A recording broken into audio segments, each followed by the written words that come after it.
오늘 카드 몇 번 긁으셨어요? 아마 한두 번은 아니실 겁니다. 이젠 뭐 지갑도 없이 스마트폰 하나만 들고 다니는 게 너무 당연한 세상이니까요. 근데 바로 여기서 아주 이상한 이야기가 시작됩니다. 카드 사용액은 역대 최고를 찍고 있는데 정작 돈을 벌어야 할 카드사들은 지금 죽겠다고 아우성이거든요. 오늘 이 기이한 위기의 실체를 속 시원하게 파헤쳐 보겠습니다. 자, 이 숫자 한번 보세요. 1136조 원. 이게 뭐냐면요. 바로 작년 한 해 동안 우리나라 사람들이 신용카드로 쓴 돈입니다. 역대 최대치예요.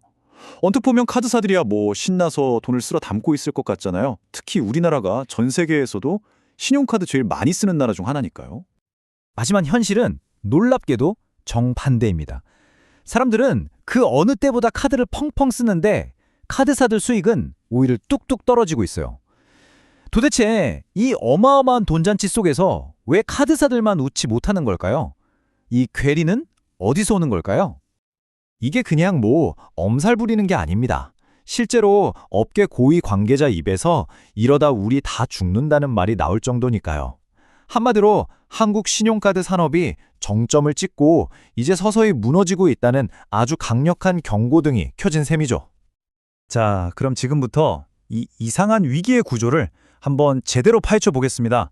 왜 이런 일이 벌어지는 건지 그 근본적인 원인부터 차근차근 따라가 보시죠. 예전에는 말이죠. 카드사들한테 결제 사업이라는 게 그야말로 황금알을 낳는 거위나 다름없었어요. 근데 지금은 상황이 180도 바뀌었습니다. 다른 회사의 고객 뺏길까봐 마케팅 비용을 어마어마하게 쏟아붓는 그야말로 출혈 경쟁에 들어갔거든요. 이게 무슨 말이냐면 고객이 카드를 쓰면 쓸수록 오히려 회사는 손해를 보는 이상한 구조가 되어가고 있다는 겁니다. 이 표를 보시면 바로 이해가 되실 거예요. 업계 1위인 삼성카드, 마케팅 비용으로 작년보다 무려 32%나 더 많은 233억 원을 썼어요. 그런데 신한카드를 보면요. 이렇게 돈을 쏟아부었는데도 순이익은 오히려 30% 넘게 확 줄었습니다. 이게 말이 되나요? 돈을 쓰면 쓸수록 손해를 보는 정말 장사의 기본이 무너져 내리고 있는 거죠. 아니, 대체 무엇이 이 카드사들의 숨통을 이렇게 꽉 조이고 있는 걸까요? 저는 이걸 세계의 칼날이라고 부르고 싶어요. 카드사의 수익 모델을 바로 정면에서 겨누고 있는 아주 날카로운 세 가지 압박 요인이 있습니다. 바로 이 세 가지입니다. 첫 번째는 정부의 가맹점 수수료 규제고요. 두 번째는 우리에게 너무나 익숙한 네이버페이, 카카오페이 같은 핀테크 플랫폼의 시장 장악.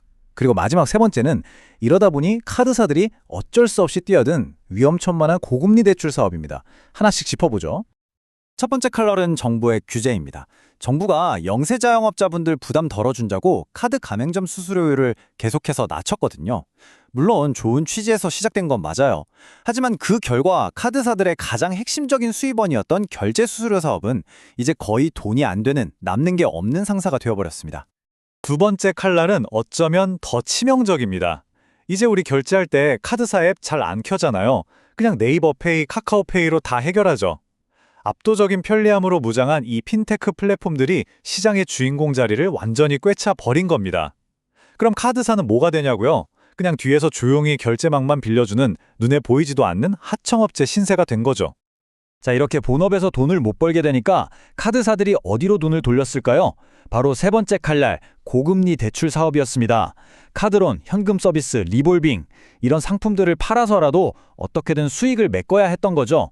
그리고 바로 이 선택이 우리 경제 전체를 위협하는 거대한 시한폭탄이 되어가고 있습니다. 카드사들의 이 위험한 선택은요, 곧바로 가계부채와 연체율 급증이라는 부메랑이 돼서 돌아오기 시작합니다. 지금 그 위험한 파도가 우리 턱 밑까지 차올랐는데 한번 직접 확인해 보시죠. 지금 상황이 얼마나 심각한지 이 숫자 하나가 다 말해줍니다. 카드론 연체율이 3.3%까지 치솟았는데 이게 그냥 숫자로 보이지만 사실 2003년에 대한민국을 통째로 흔들었던 카드 대란 사태 이후 무려 20년 만에 가장 높은 수치입니다. 빚을 갚을 능력이 이제 한계에 다다랐다는 아주 위험한 신호죠. 이런 차가운 통계 뒤에는 한 분 한 분의 절규가 숨어 있습니다. 30년 넘게 미용실을 운영해 오신 한 사장님은 빚으로 빚을 막는 악순환에 빠져서 이제는 휴대폰 알림 소리만 울려도 심장이 덜컥 내려앉는다고 하세요. 이게 더 이상 남의 일이 아닌 겁니다. 자, 이렇게 카드사도 힘들고 자영업자도 힘들어지면 그 불똥 과연 누구한테 튈까요? 네, 맞습니다. 결국 우리 같은 평범한 소비자들한테 그 피해가 고스란히 돌아오게 됩니다. 최근 부쩍 늘어난 소비자 피해 사례들을 보면 그 위험을 바로 알 수 있습니다. 바로 이런 교묘한 함정들입니다. 예를 들어 헬스장에 딱 한 달만 다니라고 등록했는데 나도 모르는 사이에 1년치 요금이 매달 꼬박꼬박 빠져나가는 유령 구독 사기. 이거 정말 황당하죠.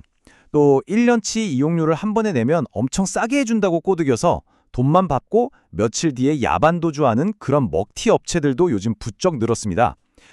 그렇다면 이 험난한 상황 속에서 우리는 어떻게 우리 자신을 지킬 수 있을까요? 자, 오늘 이야기의 가장 중요한 부분입니다. 집중해 주세요. 여러분의 소중한 돈을 지켜줄 아주 강력하고 확실한 금융 방패 하나를 소개해 드리겠습니다. 바로 할부 항변권이라는 겁니다. 혹시 들어보셨나요? 이게 우리가 잘 모르고 있던 소비자의 아주 강력한 법적 권리거든요.